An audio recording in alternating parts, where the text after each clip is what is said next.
નમસ્કાર વિદ્યાર્થી મિત્રો,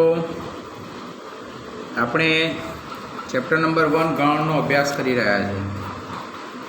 ગણ ચેપ્ટરમાં આપણે અગાઉના લેક્ચરમાં છેદગણ, યોગગણ, અલગ ગણ, એની સમજૂતી, તફાવત ગણ, સંમિત તફાવત ગણ એની સમજૂતી મેળવી હતી અને એનું સ્વાધ્યાય 1.4 એનો અભ્યાસ પણ કર્યો હતો. બરાબર. હવે વેન આકૃતિની સમજૂતી મેળવવાની છે. આજે આપણે વેન આકૃતિ બાદ પૂરક ગણ કોને કહેવાય એની સમજૂતી મેળવવાની છે અને પૂરક ગણના ગુણધર્મો વિશેની માહિતી પણ આપણે મેળવીશું. તો આપણે હવે લેક્ચરની શરૂઆત કરીએ છીએ. વેન આકૃતિ પહેલાં આપણે સમજીશું. બરાબર છે.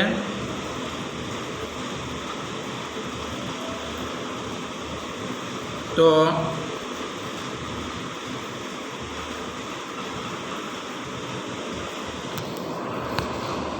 વેન આકૃતિ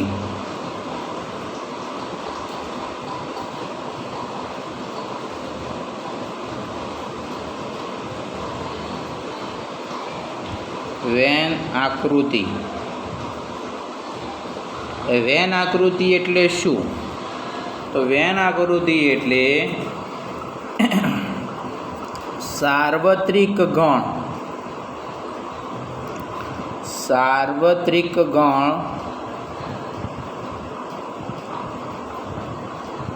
યુ ને લંબચોરસ તરીકે લેવાનો. સાર્વત્રિક ગણ યુ ને લંબચોરસ તરીકે લેવો અને તેના ઉપગણો એટલે જુદા જુદા ગણ A, B, C જે બધા ગણ છે ઉપગણો ને વર્તુળ દ્વારા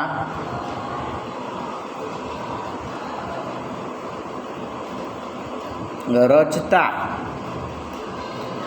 જે આકૃતિ બને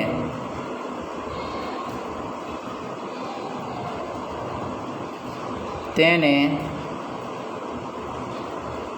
વેન આકૃતિ કહે છે.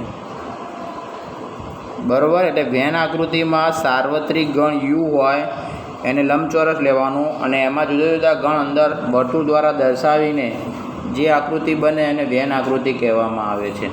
તો વેન આકૃતિ જે છે એનો ઉપયોગ આપણે કુટ પ્રશ્નો ઉકેલવા માટે, ગણના અમુક જે પ્રશ્નો હોય એનો ઉકેલ મેળવવા માટે વેન આકૃતિની જરૂર પડે. હવે વિદ્યાર્થી મિત્રો, આપણે જે યોગગણ, છેદગણ,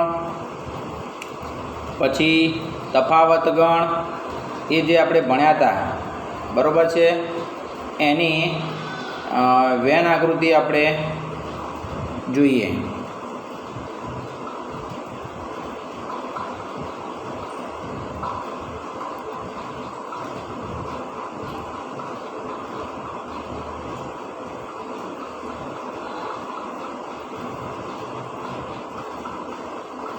પહેલાં યોગગણની વેન આકૃતિ જોઈએ.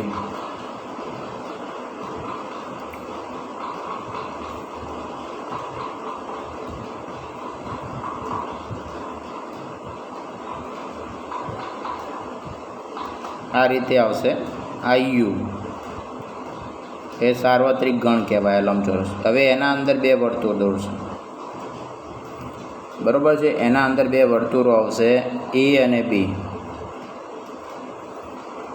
હવે A અને B જે છે એનો યોગગણ લેવાનું. યોગગણ એટલે આપણે શું કરીએ છીએ, બધા જ ઘટકો આવી જાય છે. એટલે આ રીતે જે બધા જ ઘટકો આવી જાય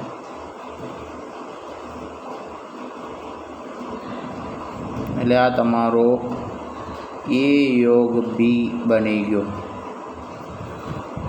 બરાબર. તો આ યોગગણની વેન આકૃતિ થઈ. હવે છેદગણની જોઈએ.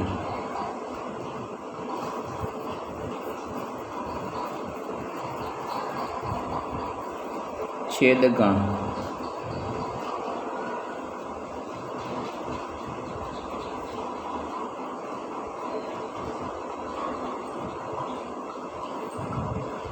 યુ એટલે સાર્વત્રિક ગણ. આ બોક્સ એમાં આ રીતે બે વર્તુળ આવશે ए અને बी બે ગણ થઈ ગયા। હવે છેદગણમાં શું કરીએ છીએ, બંનેમાં સામાન્ય હોય એટલે આ જેટલો જે છે ભાગ, આટલો જે આયરો ભાગ એ તમારો a છેદ b થઈ જાય, બરાબર। તો આ તમારી છેદગણની વેન આકૃતિ થાય। હવે તફાવત ગણની વેન આકૃતિ જોઈએ। તફાવત ગણ, તો તફાવત ગણ જે છે એમાં a માઇનસ બી અને b માઇનસ a બંનેની જોઈએ। પહેલાં a માઇનસ બીની જોઈએ।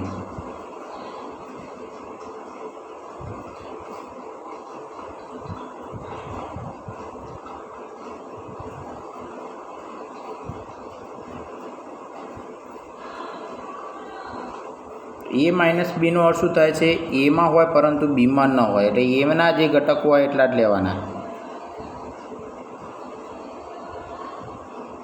બસ આટલા ઘટકો આવે તો આ એ માઇનસ બી થયો, બરાબર છે। એમાં હોય પરંતુ બીમાં ન હોય એટલે આટલો જે ભાગ જે છે એ તમારો એ માઇનસ બી બતાવે છે। હવે આપણે બી માઇનસ એની ચર્ચા કરીએ। આવ્યું તો બી માઇનસ એ જે છે એમાં આટલો ભાગ જ આવશે। આ જે છે એ તમારો બી માઇનસ એ થઈ ગયો। આ એ અને બી બે ગણ, તો આ રીતે એ માઇનસ બી અને બી માઇનસ એની। હવે વિદ્યાર્થી મિત્રો આપણે ए माइनस बी लीधु, बी माइनस ए लीधु અને ए छेद बी ની સમજૂતી। તો ત્રણે ત્રણ જે ગણ જે છે એ પરસ્પર અલગ ગણ છે। ત્રણે ત્રણ ગણ કેવા છે, અલગ ગણ છે। કેમ, જો આ એ માઇનસ બીમાં, હવે એ છેદ બીની ચર્ચા કરીએ આપણે, અહીંયા જ લઈએ આપણે। તો આ એ અને બી, એ અને બી, હવે એ છેદ બીમાં શું થતું હતું, તો આટલો વચ્ચેનો ભાગ જ આવતો હતો। આ જે વચ્ચેનો ભાગ છે એ છેદ બી થતો હતો, બરાબર છે। આ એ છેદ બી થતો હતો। તો અહીંયા એ માઇનસ બી જુઓ, એમાં આ ભાગ આવ્યો, બરાબર। પછી આ બી માઇનસ એ આવ્યો અને આ એ છેદ બી। તો ત્રણે ત્રણ ભાગ કેવા છે, અલગ અલગ છે। એટલે એ માઇનસ બી, એ છેદ બી અને બી માઇનસ એ પરસ્પર અલગ ગણ છે। કેવા ગણ છે, પરસ્પર અલગ ગણ છે, બરાબર છે। તો આ આપણે તફાવત ગણની વેન આકૃતિ દોરી અને છેદ ગણ એ માઇનસ બી અને બી માઇનસ એ આપણે વેન આકૃતિ પરથી નક્કી કર્યું કે અલગ ગણ છે, બરાબર છે। હવે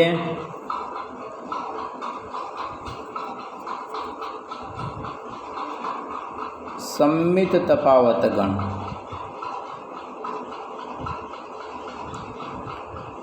તો એનું સૂત્ર શું હતું, એ ડેલ્ટા બી બરાબર એ માઇનસ બી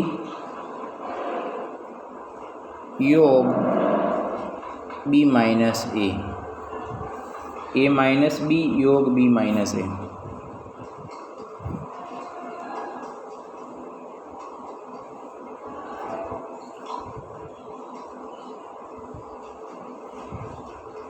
તો આ એ, આ બી, તો એ માઇનસ બી એટલે આટલું આવે અને બી માઇનસ એ એટલે આટલું આવે। આ બંનેનો યોગ ગણ એટલે તમારો ડેલ્ટા, વચ્ચેનો ભાગ ના આવે। તો આ તમારી એ ડેલ્ટા બી બની ગયો, બરાબર। તો વેન આકૃતિ આપણે સમજ્યા। હવે આપણે પૂરક ગણની સમજૂતી મેળવીશું।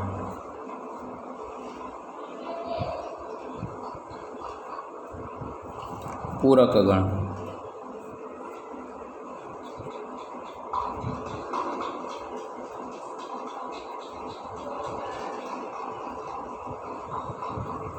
પૂરક ગણ એટલે શું? તો સાર્વત્રિક ગણ યુ હોય અને કોઈ એક ગણ તમને એ આપી દીધો હોય, યુના સભ્યો આપી દીધા હોય અને એના સભ્યો આપી દીધા હોય, અને યુમાંથી એના સભ્યો બાદ કરો એટલે કે ગણ યુમાં હોય પરંતુ એમાં ન હોય તેવા તમામ સભ્યોના ગણને પૂરક ગણ કહે છે. પૂરક ગણને ઇંગ્લિશમાં કોમ્પ્લિમેન્ટ સેટ કહે છે. કોમ્પ્લિમેન્ટ સેટ, બરાબર, પૂરક ગણ. તો એની વ્યાખ્યા એવી છે કે સાર્વત્રિક ગણ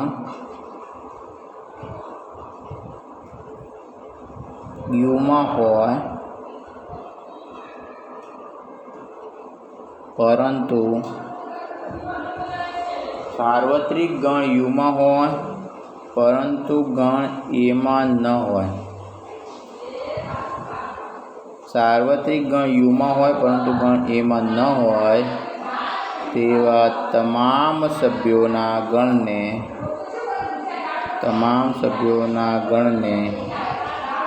એનો પૂરક ગણ કહે છે. સાર્વત્રિક ગણ યુમાં હોય પરંતુ ગણ એમાં ન હોય તેવા તમામ સભ્યોના ગણને એનો પૂરક ગણ કહે છે. બરાબર. પૂરક ગણને એ ડેશ વડે દર્શાવાય. એટલે A dash is equal to યુમાંથી એ બાદ કરો એટલે તમને એ ડેશ મળે. હવે એને ગણની ભાષામાં લખવું હોય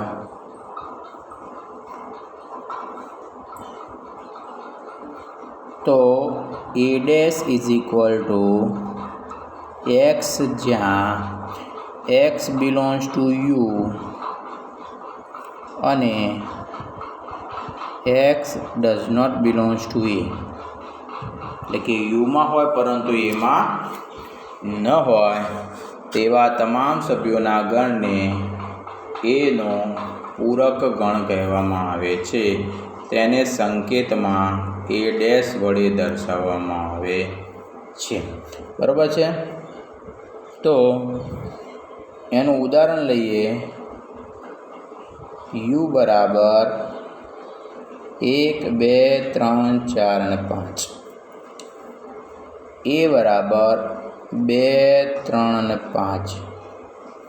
તો A dash is equal to યુમાંથી એ બાદ કરો એટલે 2 નહીં લેવાના, 3 નહીં લેવાના, 5 નહીં લેવાના. તો A dash is equal two 1 અને 4. એ ડેશ ઇઝ ઇક્વલ ટુ 1 અને 4. બરાબર છે. યુમાંથી એ બાદ કરો તો આને પૂરક ગણ કહેવાય. હવે પૂરક ગણની આપણે વેન આકૃતિ પણ સમજીએ. પૂરક ગણ જે છે એની વેન આકૃતિ પણ સમજીએ.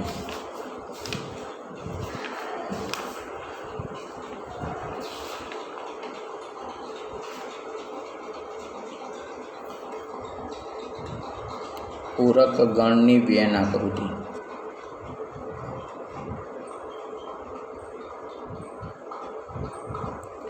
પૂરક ગણની વેન આકૃતિ યુ, એમાં ખાલી ફક્ત એક જ ગણ આવે. જ્યારે પૂરક ગણ શોધવાનો હોય ત્યારે કોઈ એક જ ગણ આપેલો હોય અને એનો પૂરક ગણ શોધવાનો હોય. બરાબર છે. તો પૂરક ગણમાં આ જે છે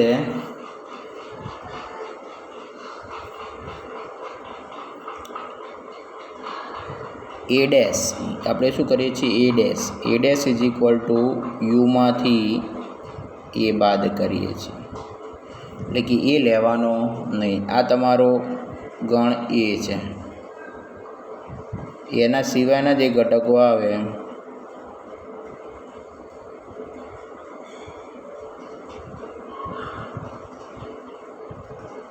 આ જે છે તમારો, એ તમારો પૂરક ગણ બની ગયો એ ડેશ, 12નો ભાગ.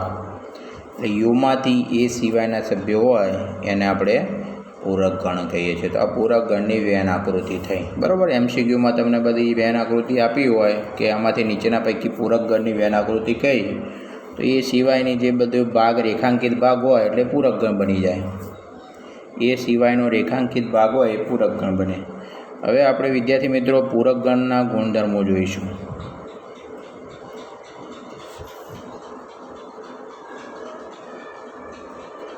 પૂરક ગણના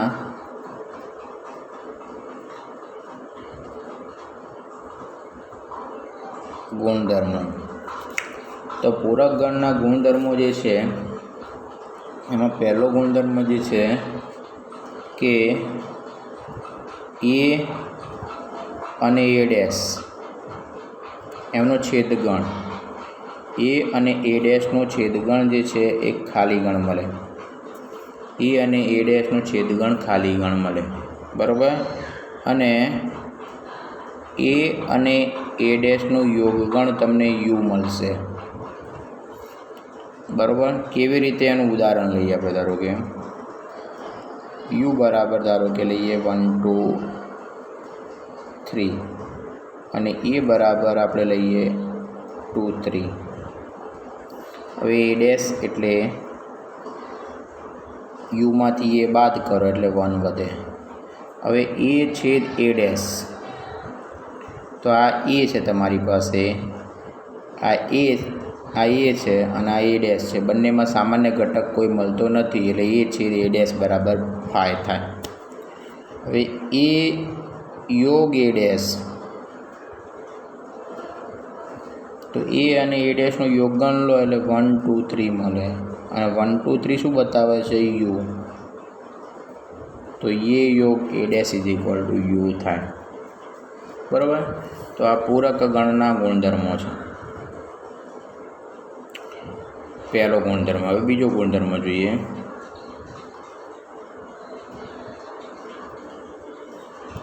બીજો ગુણધર્મ છે ખાલી ગણ હોય એનો પૂરક ગણ યુ થાય અને સાર્વત્રિક ગણ એનો પૂરક ગણ ખાલી ગણ થાય. ખાલી ગણનો પૂરક ગણ યુ થાય અને સાર્વત્રિક ગણનો પૂરક ગણ 5 થશે, બરાબર છે. પછી એ ડેશનો ડેશ ઇઝ ઇક્વલ ટુ એ થાય. ધારો કે આપણે ઉદાહરણ લઈએ, યુ બરાબર આપણે બિહાર લીધું 1 2 3, એ બરાબર 2 3 લીધું. એ ડેશ એટલે 1 મળે. હવે આપણે એ ડેશનો ડેશ શોધવાનો એટલે હવે આ એને નહીં જોવાનો, આને નહીં જોવાનો, હવે આને જોવાનું. તો એ ડેશનો ડેશ એટલે યુમાંથી એ ડેશ બાદ કરવાનો. હવે યુમાંથી એ ડેશ બાદ કરો એટલે 1 સિવાયના ઘટકો એટલે 2 3. અને 2 3 જે છે એ તો તમારું શું દર્શાવે છે? એ. એટલે એ ડેશનો ડેશ ઇઝ ઇક્વલ ટુ શું થાય? એ થાય. એ ડેશનો ડેશ ઇઝ ઇક્વલ ટુ એ થાય, બરાબર. આ ઉદાહરણથી સમજાવ્યું તમને મેં. હવે વિદ્યાર્થી મિત્રો, જે આપણે તફાવત ગણ જોયું હતું, વ્યાખ્યા સમજ્યા હતા અગાઉના લેક્ચરમાં, એ તફાવત ગણ જે છે એને આપણે સૂત્રથી 3 રીતે લખાય. મેં તમને કીધું હતું કે હું પછી સમજાવીશ પૂરક ગણ ચાલ્યા પછી. તો એ માઇનસ બી જે છે એનું સૂત્ર આ રીતે થાય: એમાંથી એ છેદ બી બાદ કરો, અથવા એ છેદ બી ડેશ. આ રીતે એ છેદ બી ડેશ એટલે એમાંથી એ છેદ બી બાદ કરો. આ ત્રણેયનો અર્થ એક જ થાય, બરાબર. આ આપેલું હોય તો આમ લખાય, અને આ આપેલું હોય ત્યારે આ પણ લખી શકાય. ત્રણે એક સરખા સૂત્રો છે. એટલે તફાવત ગણ એ માઇનસ બી છે અને એમાંથી એ છેદ બી બાદ કરો એ રીતે પણ લખી શકાય, અથવા એ છેદ બી ડેશ પણ એ રીતે પણ લખાય, બરાબર છે. તો ધ્યાન રાખજો. એનું ઉદાહરણ લઈએ છીએ આપણે. એક ઉદાહરણ લઈએ એટલે તમને વધારે ખ્યાલ આવશે કે યુ લઈએ. અહીંયા આપણે 1 2 3 4, એ બરાબર 134 લઈએ, બી બરાબર 234 લઈએ, બરાબર, બી બરાબર 234 લઈએ. હવે આપણે પહેલાં એ માઇનસ બી શોધીએ. બધાનો જવાબ સરખો છે કે નહીં જોઈએ આપણે. ચલો, એ માઇનસ બી એટલે એમાંથી બી બાદ કરો એટલે 3/4 સિવાયનો ઘટક એટલે 1. એટલે ચલો આ આપણે આ શોધ્યું. હવે એ માઇનસ એ છેદ બી શોધીએ. એટલે એનો જવાબ જે છે, એનો જે જવાબ જે છે એ આપણને આપ્યું છે 134 માઇનસ એ છેદ બી. એટલે એ અને બીમાં બંનેમાં સામાન્ય હોય એ, તો શું આવશે 34.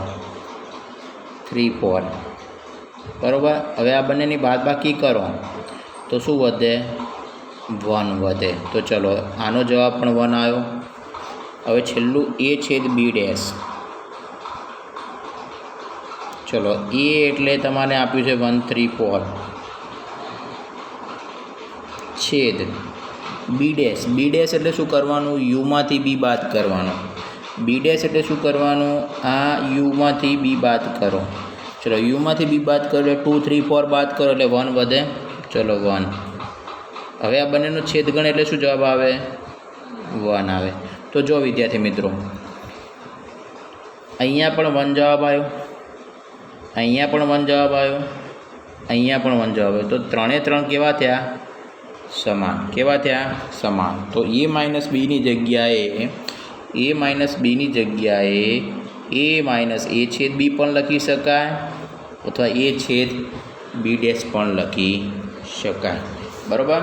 એટલે તફાવત ગણનો 3 રીતે લખી શકાય. એ minus B, A minus A છેદ બી અથવા એ છેદ બી ડેશ. એ જ્યારે તમને એ છેદ બી ડેશ આપ્યું હોય ત્યારે એમાંથી એ છેદ બી બાદ કરવાનો. હવે તમને સવાલ એવો થાય કે સાહેબ એ ડેશ છેદ બી આપ્યું હોય ત્યારે શું થાય? તો એ ડેશ છેદ બી આપ્યું હોય, એ ડેશ છેદ બી આપ્યું હોય તો ડેશ સિવાયનું કયું છે, બી. તો બીમાંથી એ છેદ બી બાદ કરવાનો. પહેલાંમાં એ છેદ બી ડેશ હતું તો એમાંથી એ છેદ બી બાદ કર્યો હતો. અહીંયા ડેશ સિવાયનું હોય એમાંથી આખો છેદગણ બાદ કરવાનો. બરાબર. એટલે આ યાદ રાખજો. આ બધા ગુણધર્મો છે એ યાદ રાખવાનું. હવે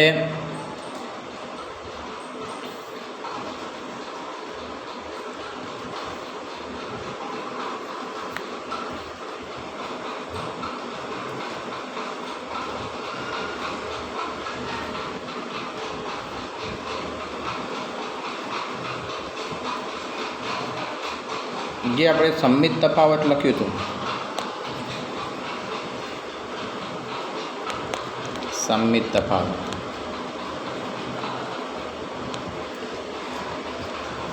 એ delta B is equal to સૂત્ર લખાયું હતું એ માઇનસ બી યોગ બી માઇનસ એ. પછી બીજું સૂત્ર લખાયું હતું મેં એ યોગ બી માઇનસ એ છેદ બી. બરાબર. હવે ત્રીજું સૂત્ર જે છે આપણે હમણાં લખાયું કે એ માઇનસ બી હોય તો એ છેદ બી ડેશ લખાય. બરાબર. અને બી માઇનસ એ હોય તો બી છેદ એ ડેશ લખાય. તો આ જે એ માઇનસ બી જે છે એને એ છેદ બી ડેશ લખાય. ધ્યાન રાખજો. યોગ બી માઇનસ એ છે એને બી છેદ એ ડેશ લખાય. બરાબર. આ નિયમ પ્રમાણે. ઓકે. હવે પાછું એ છેદ બી ડેશ એટલે બી હાલ આપણે સમજાયું શું લખાયું, તો એમાંથી એ છેદ બી બાદ કરો.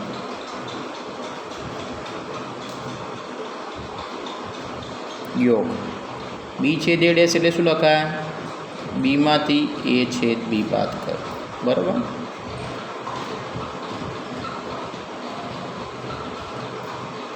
એટલે 4 રીતે સૂત્ર લખી શકો. કેવી રીતે લખાય, એ માઇનસ બી યોગ બી માઇનસ એ, પછી એ યોગ બી માઇનસ એ છેદ બી, પછી એ માઇનસ બીને આપણે એ છેદ બી ડેશ લખીએ છીએ, એટલે એ છેદ બી ડેશ યોગ બી માઇનસ એને બી છેદ એ ડેશ લખીએ છીએ આ રીતે, એટલે બી છેદ એ ડેશ એ રીતે પણ લખાય, એટલે આ રીતે પણ સૂત્ર લખાય.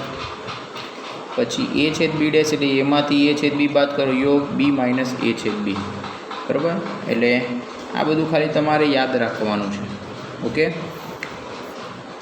તો A delta B is equal to A minus A છેદ બી યોગ બી માઇનસ એ છેદ બી, એ છેદ બી ડેશ યોગ બી છેદ એ ડેશ. એટલે આ સમિત તફાવતને આ રીતે પણ લખી શકાય. એટલે મેં તમને આજે ટેક્સ્ટબુકમાં નથી આપેલું, પણ JEEના પ્રશ્નો અમુક MCQ સોલ્વ કરવા માટે તમારે કામ લાગશે.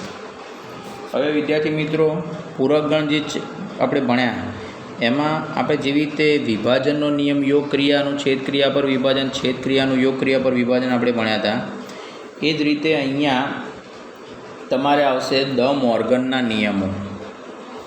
દ મોર્ગન નામનો ગણિતશાસ્ત્રી હતો, એને પૂરક ગણ પરથી બે ગણના યોગગણનો પૂરક ગણ અને બે ગણના છેદગણનો પૂરક ગણ કેવી રીતે શોધી શકાય એની માહિતી આપી અને એના પરથી નિયમો બન્યા, એટલે એને દ મોર્ગનના નિયમો કહે છે. એ આપણે જોઈએ.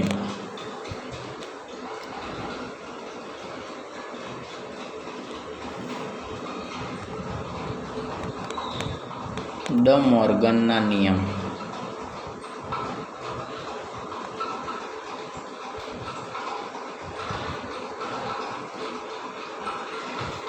તો પહેલો નિયમ જે છે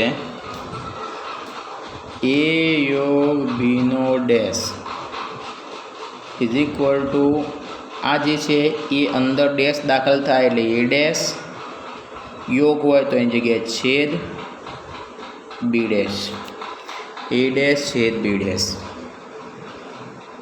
એ જ રીતે એ છેદ બીનો આખાનો ડેશ હોય તો એ ડેશ, છેદ હોય તો યોગ બી ડેશ. તો આને દ મોર્ગનના નિયમો કહેવાય. એ યોગ બીનો ડેશ આખાનો dash is equal to A dash છેદ બી ડેશ, એ છેદ બી આખાનો dash is equal to A dash યોગ. હવે આની આપણે સાબિત કરીએ કે આ નિયમો સાચા છે કે નહીં. ઉદાહરણથી આપણે સાબિત કરીએ, ધ્યાન રાખજો, બરાબર. ઉદાહરણ લઈને આપણે સાબિત કરીએ. જોઈએ ઉદાહરણ. તો યુ બરાબર હું આપણે લઈ લઈએ છીએ 1 2 3 4 અને 5, બરાબર. પછી એ બરાબર 1 2 3 અને બી બરાબર 3 4 5. ચલો હવે પહેલો ગુણધર્મ જે છે આ રહ્યો, એની ચકાસણી કરીએ. ધ્યાન રાખજો, બરાબર. એની ચકાસણી કરીએ.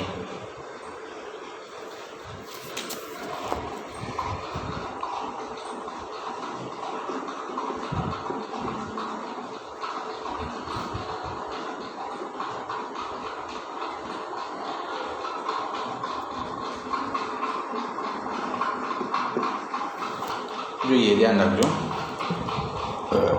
તો આપણે પહેલાં આ નિયમ છે એમાં પહેલાં એ યોગ બી શોધવો પડશે, પછી એનો ડેશ કરીએ, બરાબર. એ યોગ બી, ચલો એ અને બી એ બંનેનું યોગ ગણ, એટલે બધા ઘટકો આવશે, એટલે 1 2 3 4 અને 5, બરાબર. હવે એનો ડેશ એટલે એ યોગ બીનો ડેશ. હવે એ યોગ બીનો ડેશ છે એટલે યુમાંથી એ યોગ બી બાદ કરો તો એક પણ બાદ થતું નથી, એટલે શું આવશે? ખાલી ગણ. કે યુમાં પણ 1 2 3 4 5 છે અને એ યોગ બીમાં પણ 1 2 3 4 5 છે, એટલે એ યોગ બીનો આખાનો ડેશ લો એટલે ખાલી ગણ. એટલે આપણને આનો જવાબ જે છે એ ખાલી ગણ મળ્યો. હવે આનો જવાબ પણ ખાલી ગણ થવો જોઈએ. તો હવે આપણે એ ડેશ છે બી ડેશ શોધીએ. આનો જવાબ તમને મળ્યો 5, બરાબર. એ યોગ બીનો આખાનો ડેશ એનો જવાબ મળ્યો 5. હવે એ ડેશ છે બી ડેશ, એટલે એ પરથી એ ડેશ શોધવાનો અને બી પરથી બી ડેશ શોધવાનો, પછી બંનેનો છેદગણ લેવાનો. જોઈએ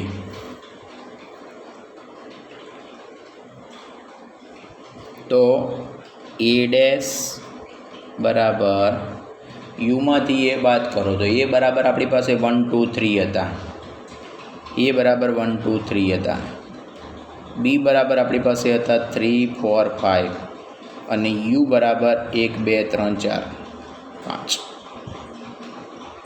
1 2 3 4 5 બરાબર. 1 2 3 4 5. ચલો યુમાંથી એ બાદ કરીએ એટલે 1 2 3 બાદ થશે. 1 2 3 બાદ થશે તો 4 અને 5. ચલો બી ડેશ એટલે 3 4 5 બાદ થશે એટલે 1 અને 2. હવે આપણે શોધવાનું છે એ ડેશ છેદ બી ડેશ. તો એ અને એ ડેશ છેદ બી ડેશમાં એક પણ સભ્ય સામાન્ય નથી એટલે ખાલી ગણ. તો આપણને એ યોગ બી આખાનો ડેશ હતો એનો જવાબ પણ ખાલી ગણ મળ્યો હતો, આનો જવાબ પણ ખાલી ગણ મળ્યો. તો બંને જવાબ સરખા થયા. તો ધેરફોર એ યોગ બીનો dash is equal to A dash છેદ બી ડેશ. સમજણ પડી? તો આ આપણે પહેલા નંબરનો ગુણધર્મ સાબિત કર્યો. એ યોગ બીનો dash is equal to A dash છેદ બી ડેશ. હવે આપણે એ છેદ બીનો આખાનો ડેશ ઇઝ ઇક્વલ ટુ એનો ગુણધર્મ સાબિત કરીએ આ જ ઉદાહરણ લઈને.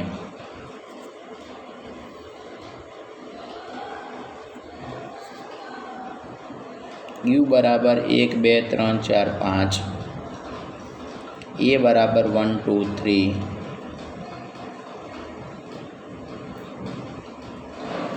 અને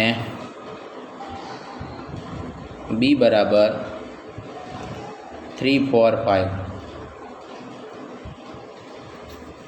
ચલો તો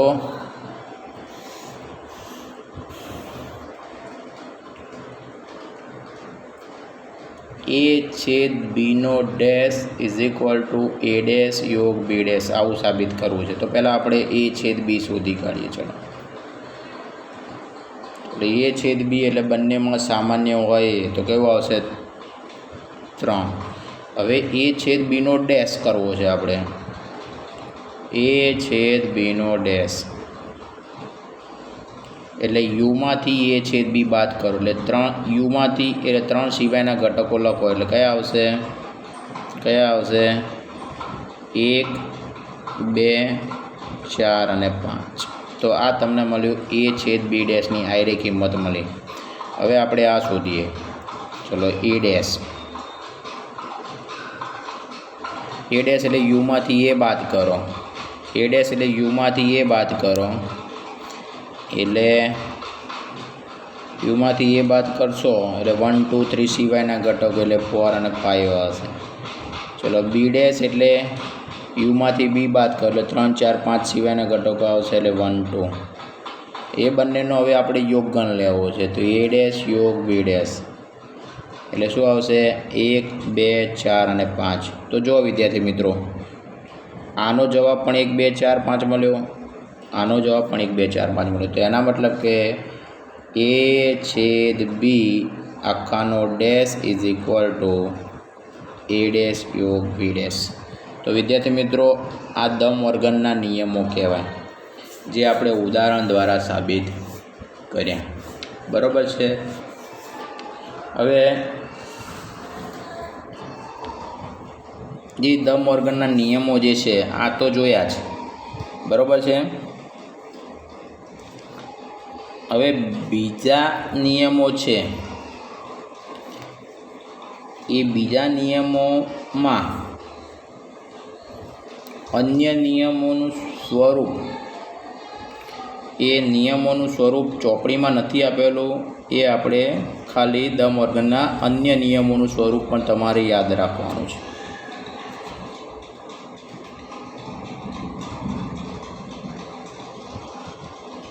દ મોર્ગન ટેક્સ્ટ બુકમાં નથી પણ આપણે લઈએ અન્ય નિયમોનું સ્વરૂપ. તો જે આપણે હમણાં લીધું એના પરથી જ છે કે એ માઇનસ બી યોગ C is equal to a minus B, યોગ હોય તો છેદ થઈ જાય a minus C. a minus B કૌંસમાં યોગ સી હોય તો a માઇનસ બી, યોગ હોય તો છેદ a માઇનસ સી. એ રીતે a માઇનસ બી છેદ સી હોય તો a માઇનસ બી, છેદ હોય તો યોગ a માઇનસ સી. તો આ દ મોર્ગનના અન્ય નિયમોનું સ્વરૂપ છે. બરાબર છે, દ મોર્ગનના અન્ય નિયમોનું સ્વરૂપ છે. બરાબર, a માઇનસ કૌંસમાં બી યોગ સી તો a માઇનસ બી છેદ, યોગ હોય તો છેદ a minus C. a minus B છેદ સી હોય તો a માઇનસ બી, છેદ હોય તો યોગ a માઇનસ સી. તો આ દ મોર્ગનના અન્ય નિયમોનું સ્વરૂપ જે છે એ તમારે JEE માટે કામ લાગશે. બરાબર છે. તો વિદ્યાર્થી મિત્રો, આ તમને મેં આપણે પૂરક ગણની સમજૂતી મેળવી, વેન આકૃતિ સમજ્યા અને દ મોર્ગનના નિયમો સમજ્યા અને દ મોર્ગનના નિયમોનું અન્ય સ્વરૂપ. બરાબર, નિયમોનું અન્ય સ્વરૂપ. દ મોર્ગનના અન્ય નિયમો નહીં પણ નિયમોનું અન્ય સ્વરૂપ, એટલે કે નિયમોનું અન્ય સ્વરૂપ જે છે એની સમજૂતી પણ આપણે મેળવી. તો આ તમારે યાદ રાખવાના છે. બરાબર છે. તો આટલે સુધી આપણે આજે રાખીએ છીએ. સ્વાધ્યાય 1.5 જે છે એની સમજૂતી હવે આગળના લેક્ચરમાં આપણે જોઈશું. બરાબર છે. તો આટલે સુધી આપણે રાખીએ છીએ. આમાં તમારે હું PDF ફાઇલ પણ મોકલું છું. વિડીયો ધ્યાનથી જોઈ લેવાનો, પછી PDF ફાઇલમાંથી લખવાનું. ઓકે, થેન્ક યુ વિદ્યાર્થી મિત્રો.